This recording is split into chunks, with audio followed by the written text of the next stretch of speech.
Buenos días, amigos. Hoy miércoles 23 de septiembre de este año 2020. Buenos días, don Mozart. Buenos días, Pedro.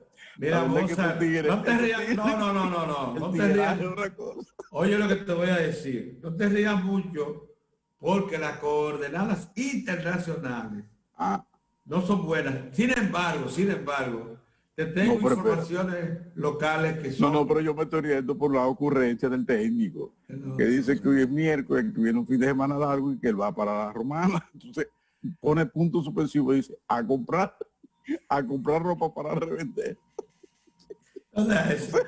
Me va a vacacionar. Bueno, a propósito de eso, déjenme decirles que una de las cosas importantes del día de hoy es que el presidente quiere anunciar de viva voz, las decisiones están adoptadas hoy en Palacio, que el gobierno ha creado incentivos financieros para que se incentive el turismo interno. Quiere que la clase media, la que ha estado encerrada, ella y sus hijos, que le gusta disfrutar de los ambientes abiertos y de sus hoteles. Acuérdate, aquí hay fechas, Mozart, en que los hoteles son plenamente ocupados por el turismo interno. Claro, no. Entonces tiene 6 meses. La población se ha pasado el verano encerrado. El verano, las vacaciones, que les gusta disfrutar con sus niños. Y estos feriados así largos. Bueno, entonces el gobierno va a anunciar hoy en el curso del día, ya lo dijo el ministro de Turismo, incentivos especiales para motivarnos a salir. Dice, ¿por qué dice el ministro de Turismo? Es necesario. Dice, bueno, porque no podemos esperar un pronto restablecimiento de los principales emisores, o sea, los países que tienen ciudadanos que acostumbran visitar fuentes externas de sus países para el turismo, que es el caso dominicano. Nosotros tenemos un atractivo enorme en los Estados Unidos, Canadá, en Europa, principalmente en España, Francia, Italia, Inglaterra, Alemania. Los rusos les gusta mucho nuestro país, pero ninguno de ellos está por turistear, Mozart, porque incluso en este momento hay un rebrote de la pandemia en Europa y hay una situación que nadie puede predecir, que en un periodo relativamente corto se pueda activar el turismo de viajes. Mientras, por tanto, lo que debemos hacer es incentivar el interno, que ese nos puede suministrar los recursos para la supervivencia de la industria turística. Bien, eso va a ocurrir hoy. Pero te decía que las coordenadas internacionales no son muy buenas, Mozart. Oye, lo que ha pasado. El dólar se ha recuperado fuerza, poder de compra, en la misma proporción en que parece que se está recuperando el señor Trump en el ambiente político norteamericano. Y eso ha debilitado el movimiento alcista, o ha contenido el movimiento alcista que tenía recursos de almacenaje, de aprovisionamiento, como es el oro. El oro que llegó a estar a inicios de agosto a $2.075 la onza Troy. Esta mañana en los mercados del oro abrió luchando por mantenerse en 1.890 la onza. Un bajón considerable. Ayer en la tarde se negociaron a 1.876. Pero hoy, ha perdido un 11% en esta semana de valor. Entonces, pero esta mañana, sin embargo, estaba luchando por recuperar su tanto y terminar por lo menos en la franja de los 1.890. No obstante, para que tú veas cómo son las cosas, Mozart. Cuando el oro subió hasta los niveles que te mencioné en agosto, a 2.075 de la onza, después bajó y, como tú sabes muy bien, se mantuvo en un rango de 1.970 a casi 2.000, ahí rondando los 2.000. Es ahora cuando ha bajado de los 1.900 y te digo que está tratando de mantenerse, pero le está dando brega. Ahora la plata, asómbrate. La plata, cuando comienza a subir el oro, el precio de la plata era 17.50, 18 dólares la onza Troy. Mira, se remontó, igual que siguiendo ya los pasos, llegó a 27. Eso es histórico, eso. Realmente la plata no había llegado tan alta. ¿Tú puedes creer que se ha quedado rondando los 27?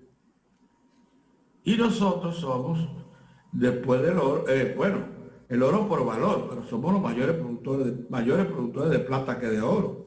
Por cada onza de plata que se produce en el país, por cada onza de oro que se produce en el país, se producen 3.5, 4 onzas de plata. Otro metal que está en precio y se mantiene bastante bien, por encima de los 3 dólares, que siempre que lo haga por encima de los 3 dólares, la libra es un buen precio, es el cobre. Y nosotros somos también productores de cobre. Bien, te quería decir lo siguiente. Entonces entremos a algunos asuntos locales. El Banco Central tuvo que emitir ayer un informe porque de varios lugares yo estaba percibiéndolo. Se estaba lanzando la idea de que se necesitaba mayor impulso y apoyo para los sectores medianos y pequeños porque no sentían suficiente asistencia financiera para ellos poder seguir. Lo que pasa es que la crisis les ha golpeado muy duro y no es posible pensar recuperar la situación normal que existía, digamos, a inicio de año y eso. Pero el Banco Central dio a conocer ayer que de sus medidas monetarias y financieras, las autoridades monetarias y financieras precisamente han puesto 130.000 millones de pesos en facilidades de créditos a hogares y en... Más de 35.000 empresas y hogares han sido impactados con esa... Óyeme, una cosa sorprendente. 35.000. Entonces, eso, pero yo te estoy hablando ahora de 130.000 millones de pesos que han ido a parar directamente a hogares para sustentar las políticas de asistencia del gobierno. Y 60.000 millones para que los bancos lo faciliten en créditos y gestión de liquidez. Los bancos han colocado 85.000 millones a 33.000 beneficiarios en este periodo de pandemia. Los comercios y MIPYME han recibido 11.500 millones y suman 33.179 los beneficiarios. Y el Banco Central los localizó. Están por todo el país. O sea, no es que se ha concentrado el asunto siquiera. No, lo que pasa es que las autoridades, como las autoridades lo han dicho, Pedro, el Banco Central, que las autoridades tienen la misma aspiración que los propios empresarios, pequeños y medianos empresarios, porque el énfasis que ha puesto el gobernador del Banco Central ha sido precisamente en buscar y dar todas las facilidades a través de política monetaria y financiera a la banca, para que a su vez la banca facilite con el menor obstáculo posible que esos recursos vayan a la micro y pequeña empresa. Tanto como ¿Tú sabes por qué, Pedro? Porque se han canalizado 25.800 millones. Se han canalizado, pero de esa cantidad, eso es a través de los intermediarios en menos de un mes, a una tasa de un 3%, 25.800, pero resulta que de esos 25.800 millones, y yo pienso que es una cantidad considerable, la que tú dices, 11.000 y tanto, o sea, un poco más de la mitad ha sido destinado a las MIPYMES y a los hogares. La aspiración de las MIPYMES es que de esos recursos se incrementen, pero ya eso no va a depender tan solo de las autoridades monetarias y financieras, que sí han dispuesto de las facilidades y de los recursos, de la liquidez a la banca. Eso va a depender de que la banca priorice un poquito más tanto como los MIPYMES. Tanto como lo siguiente, vamos a ver esto, de septiembre a septiembre, o sea, de septiembre del año pasado. Es que las autoridades disponen, pero hay bancos que, tú sabes cómo es. El crédito neto privado ha Eso crecido. también hay que decirlo. 90.348 millones de pesos de septiembre a septiembre. O sea, 90.348 millones de pesos ha crecido el crédito del sector de intermediación financiera con respecto al público general, ya sea hogares o comercios o negocios. Entonces, esto pinta de que eso llevó a un economista. Mira, Mozart, yo lo conozco muy bien, lo conozco desde que éramos estudiantes juntos, vamos más o menos a la misma edad, matrimonio que en algún momento intercambiamos. Se trata de Luis Manuel Piantini. Luis Manuel fue vicegobernador del Banco Central, es una hechura también del Banco Central, técnico formado allí.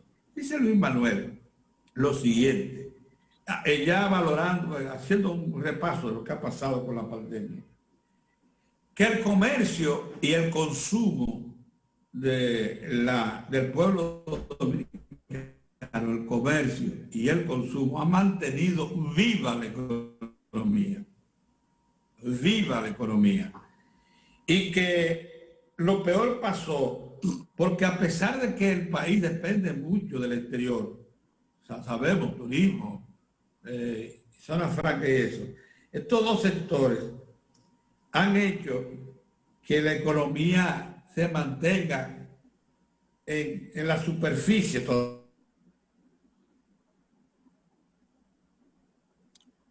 Se frichó un poquito ahí, ese Pedro. Esfuerzo que se ha hecho del sector monetario y financiero. Ustedes ven ese esfuerzo que se ha hecho con el sector monetario.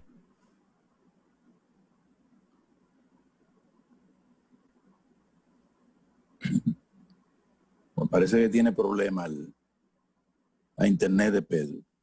Pero yo quiero, mientras Pedro recobra la señal, insistir en que en los esfuerzos que han hecho las autoridades, en este caso muy específico las autoridades monetarias y financieras, pues han dado resultados. Fijémonos que ayer precisamente el vicepresidente ejecutivo del Consejo Nacional de la Empresa Privada, del CONEP, nos contaba, les decía al país el grado de satisfacción que se tenía, porque a pesar de los embates de la pandemia que ha hecho añicos a economías de todo el mundo, en el caso particular de la República Dominicana se ha logrado mantener los alimentos, el abasto de bienes y servicios se ha mantenido en la República Dominicana, no ha faltado. O sea, no ha faltado nada. Hemos tenido servicios y hemos tenido bienes de alimentos sin ningún tipo de dificultad. Y eso ha tenido uno de los grandes logros de las autoridades. Cuando hablo de las autoridades, hablo desde las pasadas autoridades hasta las actuales, que han continuado y han dirigido en forma correcta en términos la economía dominicana, en procura de que mantenga el grado se mantenga a flote, como decía Pedro Cava. Entonces, pienso que estos resultados que está dando a conocer el Banco Central lo que hacen es ratificar lo que han dicho diferentes economistas y lo que dice la misma población, lo que está sintiendo la población dominicana. Así es. Que ha podido sobrevivir al encierro, que ha podido sobrevivir al cierre de establecimientos comerciales por mucho tiempo, y muchas empresas que tuvieron que cerrar, han cerrado, pero sin embargo se mantienen con la posibilidad de reactivarse. ¿Por qué? Bueno, porque han recibido el sustento de las autoridades a través de estas políticas de facilidad de financiamiento.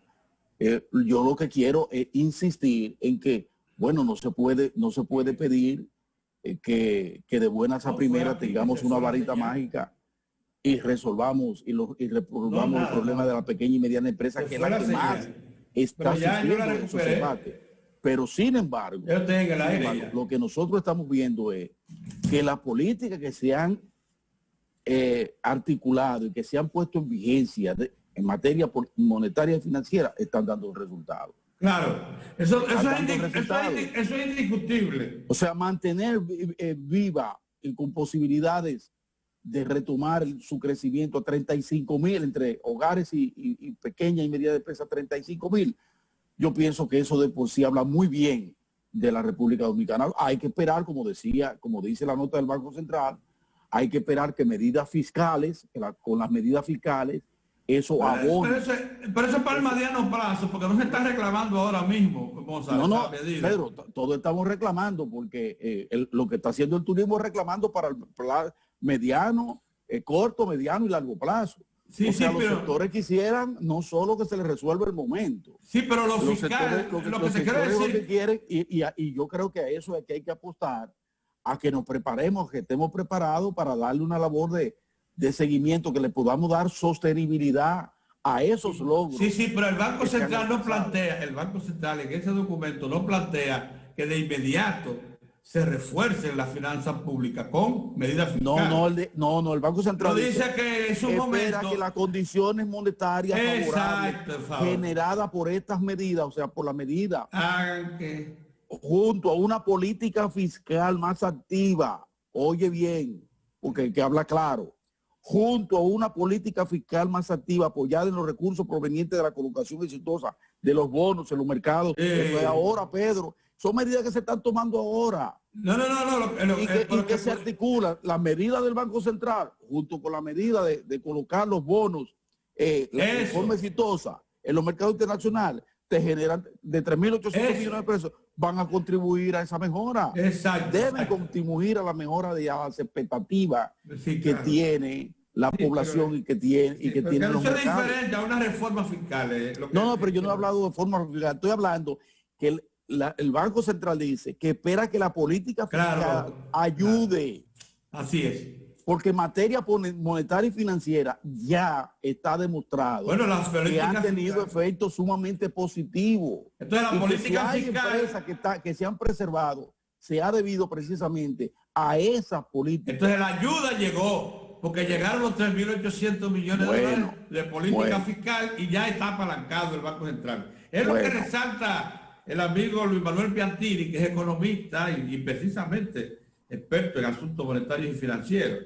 Y me parece que esa es la situación en este momento. Yo creo que esa cifra de que de septiembre a septiembre, o sea, septiembre del año pasado, septiembre local, el crédito se ha incrementado, el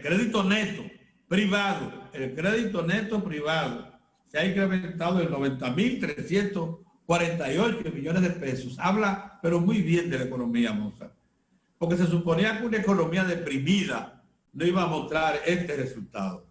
Bien, por otro lado, quería decirte que los médicos temen, Mozart, que las medidas que se van a aplicar de un relajamiento, vamos a decirle así, ¿no? A partir del lunes, del toque de queda, no vayan a incrementar o a provocar un rebrote aún mayor de la pandemia. Ellos dicen que elevar de lunes a viernes el inicio del toque de queda de 7 a 9 de la noche hasta las 5 de la mañana del otro día, y los sábados y domingos de 5 de la tarde a 7 de la noche, relaja un tanto la disciplina e incrementa la posibilidad de contagio. Yo veo, y en la asociación médica, todos los profesionales, el Colegio Médico Dominicano, todos los profesionales es la verdad. Opinan lo mismo. Los riesgos son mayores. Se incrementan. Entonces,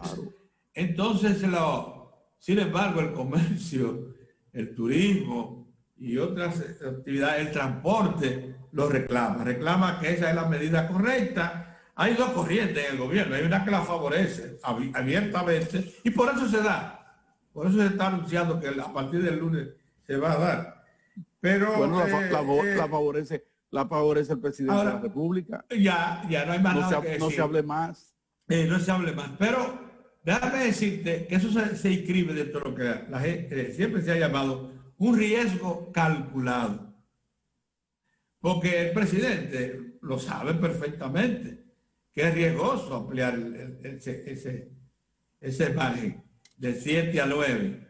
de 5 a 7. Pero la decisión, digo yo que es calculada porque se inscribe también dentro de señales que son las que resalta Luis Manuel Piantini, de señales de que la economía le ha sobrevivido a la pandemia, de que el comercio fundamentalmente, y el consumo, pero cosas que por cierto la veníamos sustentando aquí, en Diario de Cuatro, acuérdate. No, pero aquí la industria ha estado manejando la zona franca, han estado el comercio manejando. y el consumo han estado. Y la agropecuaria supliendo alimentos. No ha soltado la rienda. Pero no ha soltado. Entonces son los sectores exportadores, tanto de mercancía como servicios, los que no han podido, porque es que depende de los mercados exteriores. Si ellos no lo piden, tú lo puedes activar aquí. Bueno, en última instancia, como te digo, esto de que se va a poner en práctica a partir del lunes, es lo que yo llamo un riesgo calculado. Bien,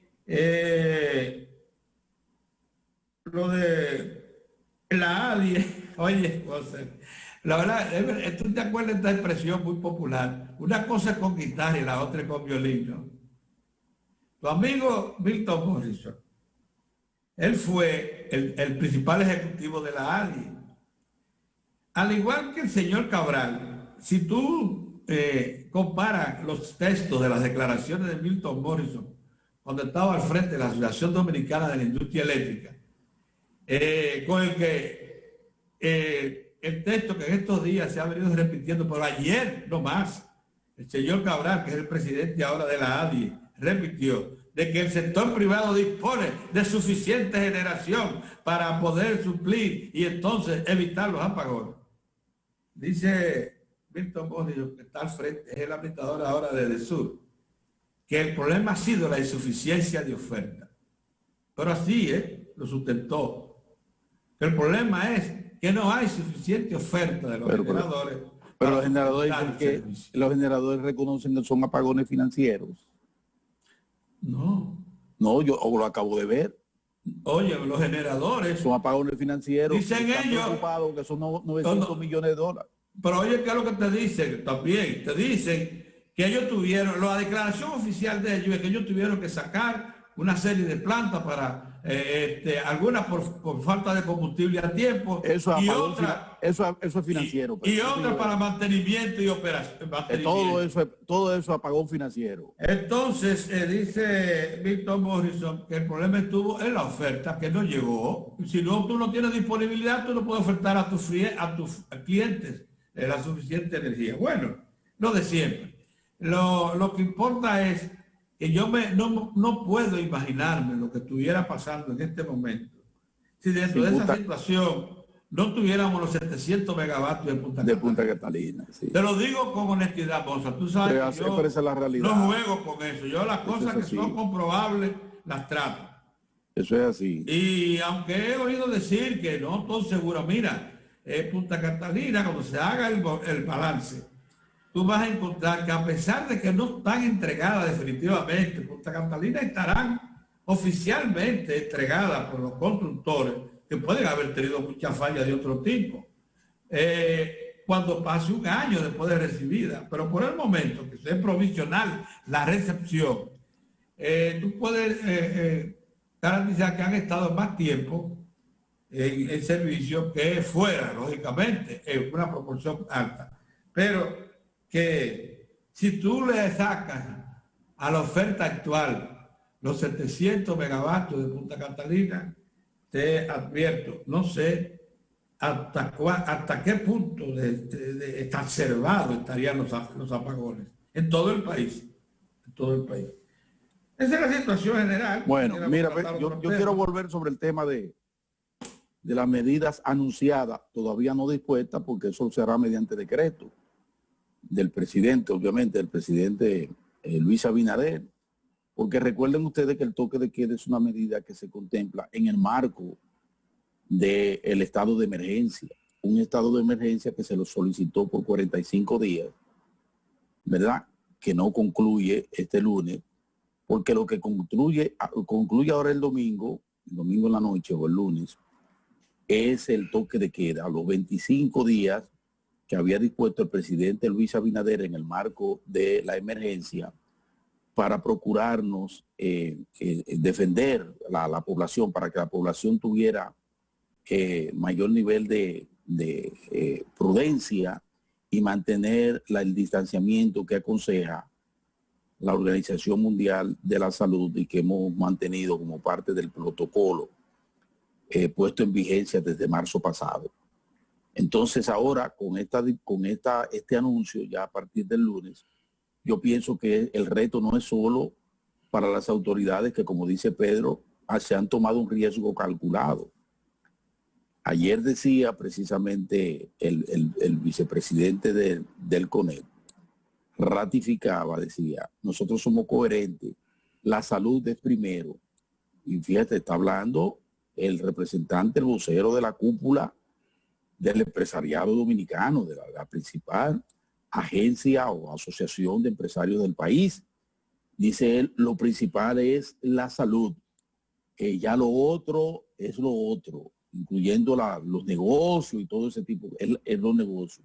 Y llamaba a la prudencia, decía, bueno, nosotros no veríamos mal que si se va a flexibilizar el toque de queda, pero pensamos que todavía la República Dominicana debe seguir atenta a procurar enfrentar el tema del coronavirus hasta tener su absoluto control, un control que aún no hemos alcanzado. Yo pienso que esa declaración es una declaración responsable, proviene precisamente de un sector que está lastimado, que es el sector de la empresa, los generadores de riqueza, de trabajo, de empleo en el país. Están afectados, las actividades se han mermado. Pero sin embargo reconocen, que es lo que yo he venido reclamando, y alguna gente que a veces lo pierde de vista, que la causa de ese desplome, de esa situación de parálisis, de esa situación terrible de la economía dominicana y del estado social, del ánimo social decaído en el país, está precisamente en el coronavirus, que mientras no atendamos la causa y logremos controlar en sus causas el problema, difícilmente vamos a salir a camino por más medidas que se tomen en tal o cual dirección. Si el bicho está ahí, si el virus está ahí como está presente y si puede seguir expandiéndose, nosotros vamos a tener mucho más dificultades para poder salir a camino. Entonces, ¿qué decía? No es tan solo un reto que es calculado, como tú bien dices, por parte de las autoridades, porque ellos saben perfectamente bien cuál es la situación. Claro. Yo pienso que las autoridades les responden a un sector, se quitan un poco de presión, porque las presiones no han cesado, hay que decirlo, la tuvieron las pasadas autoridades y el presidente Luis Abinader ha tenido que enfrentarla. Y yo pienso que lo ha hecho muy bien, porque la presión ha sido cancha entera, como se dice en el argot del baloncesto, a cancha entera, procurando mucha gente desaprensiva de que no, definitivamente se quite el toque de queda, porque eso no es bueno para nada, no ha servido para nada, y que no, que lo que hay que apostar es una especie de que bueno, que dé a quien tenga que dar y que ya esto termine de pasar. No es así. Y está demostrado que no es así, porque lo está demostrando hoy Madrid, España, lo está demostrando Israel, lo están demostrando otras naciones. Inglaterra acaba de tomar medidas severísimas. Y ahora han tenido que volver atrás. Entonces, el reto es para las autoridades, con su medida calculada, como tú dices, para los empresarios, sobre todo para esos empresarios del sector turismo, que han sido los que más han estado reclamando que se flexibilice, para que entiendan que deben entonces redoblar los esfuerzos al interior de sus establecimientos con la conducta de clientes y de trabajadores, para seguir a pie juntilla el protocolo, porque es un reto para ellos también, y sobre todo para la población en sentido general. Una vez más se nos está dando una oportunidad, una más, para hacernos entender que somos una sociedad que se procura por lo menos la autodefensa, la autoprotección, protegerse a sí misma y a su familia.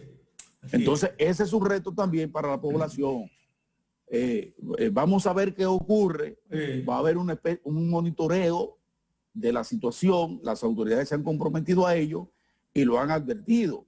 Si ven que en una semana después, a partir del lunes, 2 semanas, la situación empeora, se incrementa, no tendrán otro espacio que volver atrás.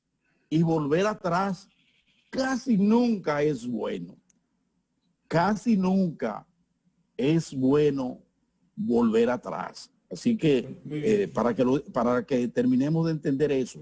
Monser, mira, hemos llegado ya, hemos agotado la primera parte. Vamos a hacer una parada, pero yo creo que ya ha estado Gorión por ahí y entonces lo incorporaremos a este asunto. Perfecto, muy bien. Vamos a pasar unos mensajes, regresamos. Dale para adelante.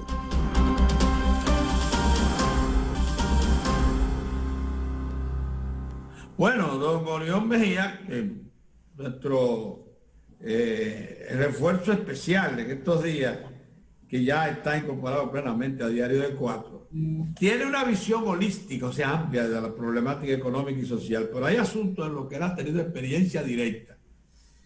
Y sobre este tema yo quisiera inmediatamente consultarlo. Ayer el presidente en Palacio, no lo habíamos comentado ni Gonzalo ni yo, anunció un plan de asistencia a las mujeres que han sido abusadas por su pareja y dijo que van a abrir 12.000, mira, que van a abrir 12, mire, la cosa es en serio, la tomó el presidente, que va a abrir 12 nuevas casas de acogida ubicadas van a comprar vivienda y van a alquilar y la van a habilitar de tal manera que reciban a estas damas que han sido abusadas, o sea, golpeadas por su marido, y le van a garantizar 10.000 pesos mensuales de entrada para poder afrontar sus necesidades.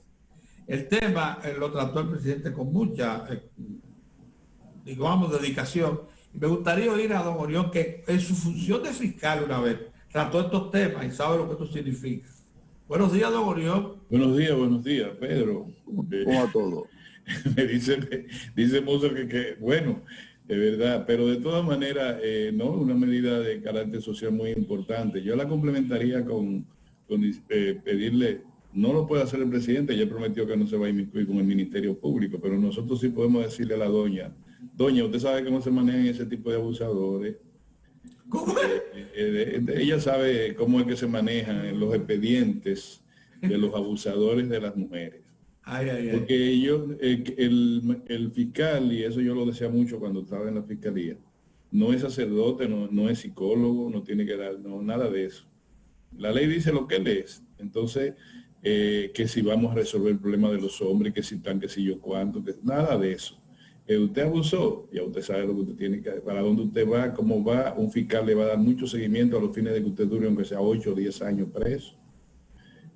Si solo está a nivel de delito, pues que tenga el máximo de 3 a 4 años de prisión corporal, su cuerpo en la penitenciaría de La Victoria. Y que a partir de ahí, eso de que alejamiento, ¿no? El alejamiento lo garantiza el Ministerio Público. Si te acercas a donde dice el papelito que tú no puedes estar, te vamos a llevar este alto, nunca va a tocar el pie en el piso cuando te agarremos. Te vamos a levantar y va a llegar a la fiscalía con tu pie dando vueltas sin tocar el piso. Y posteriormente también los jueces tienen que hacerlo. Vamos a que siempre es peligroso un hombre abusador en la calle.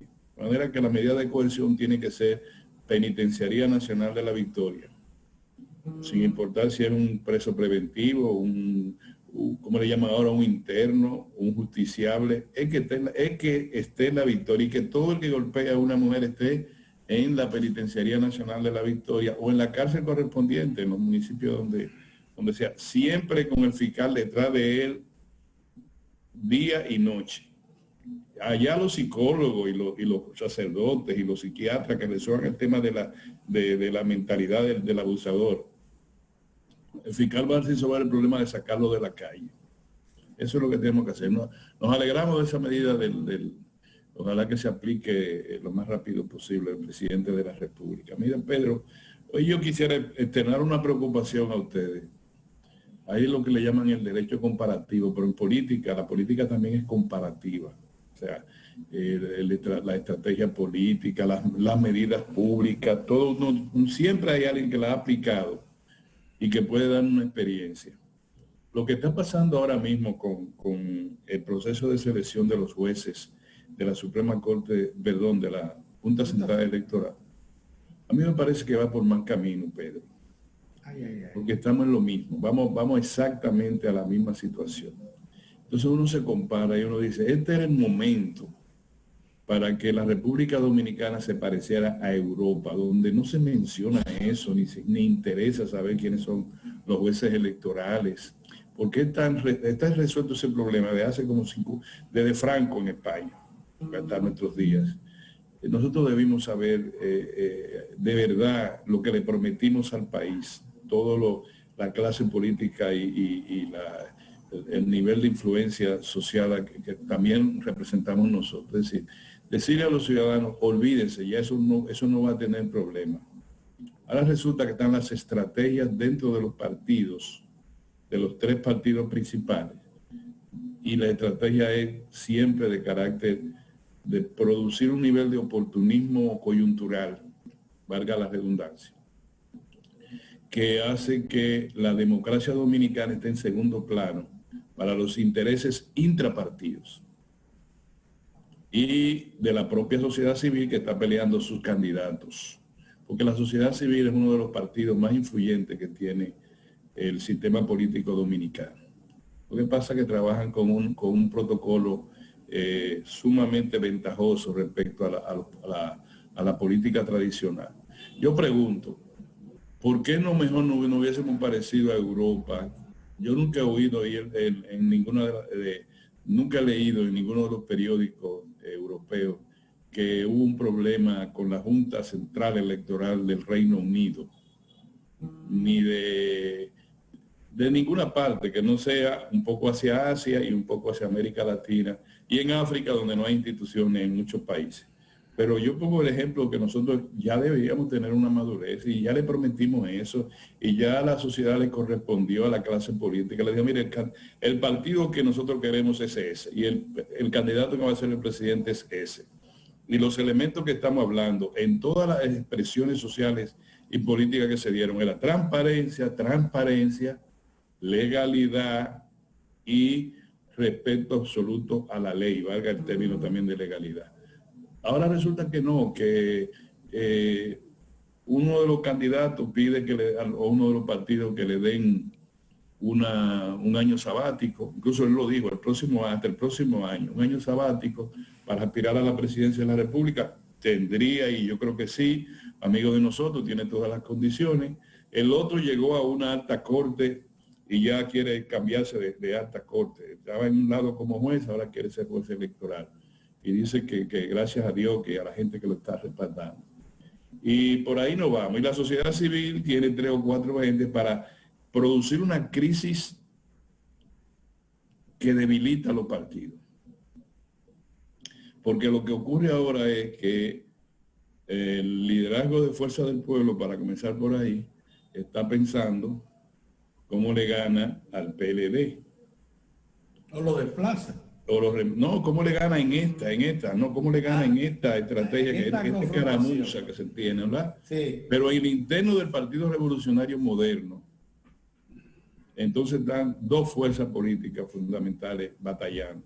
Se expresa en el Senado, tú puedes verlo en el Senado, o se expresa en la Cámara de Diputados con un documento X. Entonces la sociedad dice, estamos en lo mismo. De verdad, yo se amanecido y digo, caramba, pero me acuerda, yo lo he mencionado mucho a ustedes, el Proceso por la sombra de un burro, que es una de las obras de teatro que a mí me ha impresionado, que es que el pirata Tifus se despide, por cierto, la esposa o la mujer del pirata Tifus se llama Iris, como la mía, y se despide, el pirata Tifus era un gran bebedor, y dice, y adiós mi querido Tifus, mi pirata que se va a los mares. Y él dice, adiós, Iris. Entonces da vuelta en el mar y retorna, exactamente está Iris esperándole en el mismo puerto. El pirata Tifus, que es un bebedor, le habla a su estómago bastante embriagado, le dice, aguardiente. hemos estado navegando en círculo. Nosotros estamos como el pirata Tifus en ese aspecto. Dimos una vuelta por el mar, dijimos que íbamos a resolver todos los temas electorales, que eso no había problema, que sé yo cuánto. Lo dijeron todo el liderazgo político, del presidente de la República, los líderes de los partidos políticos. ¿Y en qué hemos terminado? Aguardiente, hemos estado navegando en círculo. Estamos exactamente con el mismo tipo de campaña electoral, los mismos, los partidos políticos manejando, no manejando el tema de que debe ser una gente que nos represente, sino manejando el tema que produce fricciones al interior del partido oficial, que es el más grande en este momento, y hace las escaramuzas entre la oposición. De manera que no expresa unidad, no expresa transparencia. Quien gane va a ser objetado por la 3/4 parte de todo el mundo. Va a ganar una parte, porque es muy difícil que se produzca ninguna alianza entre partidos. A menos que obviamente no se, lo que quiere la sociedad civil, es decir, producir una crisis. Dice, bueno, señores, la cosa está empantanada en el Senado solamente por un voto. Lo que pasa es que hay una facción del PRM que ya de alguna manera tiene acordado o va en la misma dirección de otros partidos políticos. Hay varios partidos, por ejemplo, eso se expresó ayer en la Cámara de Diputados. Diputados del PRM, diputados del PLD, diputados del Partido Reformista, diputados del PRD, apuntan sobre una misma persona. Ya ahí es una especie de acuerdo que hay en esa dirección. Pero como tú dices, eso plantea una situación...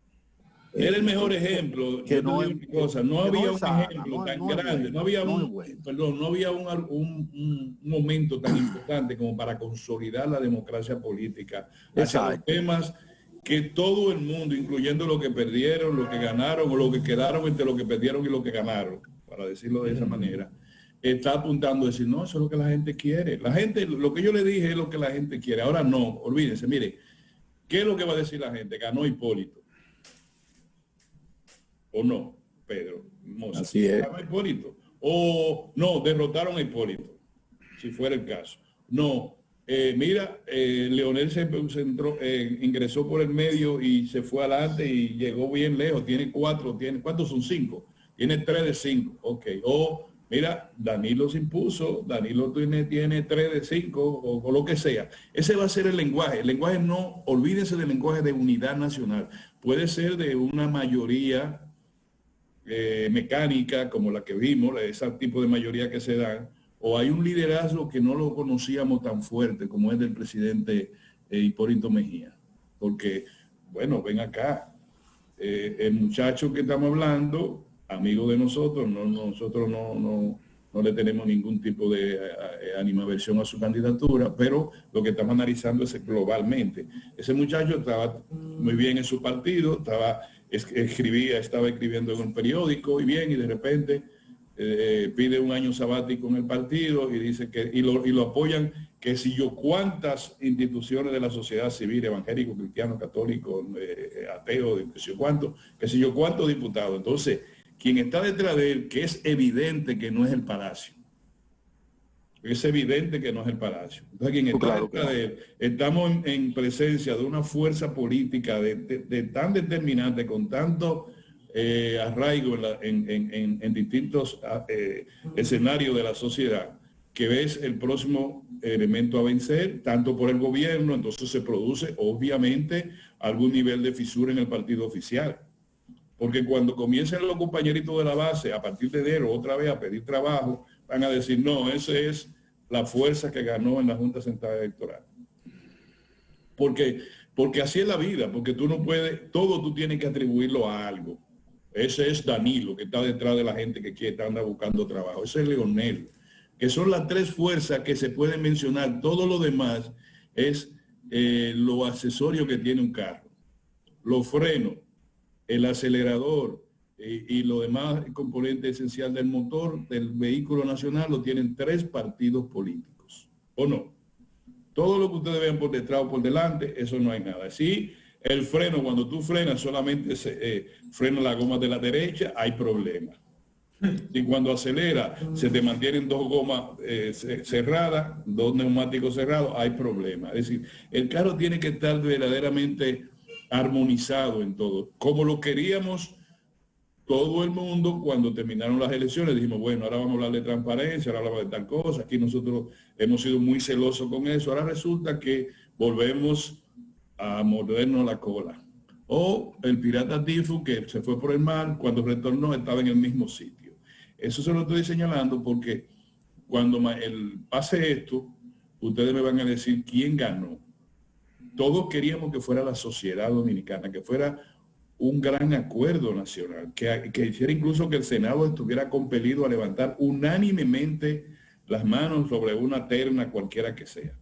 Pero no, ahora resulta que no. Entonces uno de nosotros va a decir, tú supiste que ganó Hipólito, o tú supiste que se impuso Palacio, tú supiste, mira, quien creía que Danilo estaba abajo, mira cómo Danilo se movió ahí. Mira, entonces, bueno, pues volvemos a lo mismo, es lo que quiero señalarle a ustedes. Así es. Y hemos desaprovechado una oportunidad de oro para la democracia dominicana. Así es. Mira, tenemos ahí a Julio Ortega y todos. No me digas. Sí, me dice que está listo para la batalla. Ya, tú sabes que sería bueno. Porque... Le pasó el link. Vamos a ir a una pausa ahora y ya nos vamos directo con él todo el tiempo. Hay que echar un vistazo, al problema, a todo el ambiente internacional. Internacional, sí. Luce muy complejo. Vamos a la pausa. Señores, miren esto, lo bueno cuando uno se pone un pantalón, que aparezca unos papeles de 100 sí, pesos. que parezca algo, que sea. Que aparezca algo. Es como si uno se sacara el premio. Pero tú no te imaginas lo que eso significa. Oh, yo acá no he equivocado. ¿Qué es esto? Tú no te imaginas. 100 toletes. Sí. Vamos a la pausa y volvemos con Julio Ortega Tous. Y Covarrubia.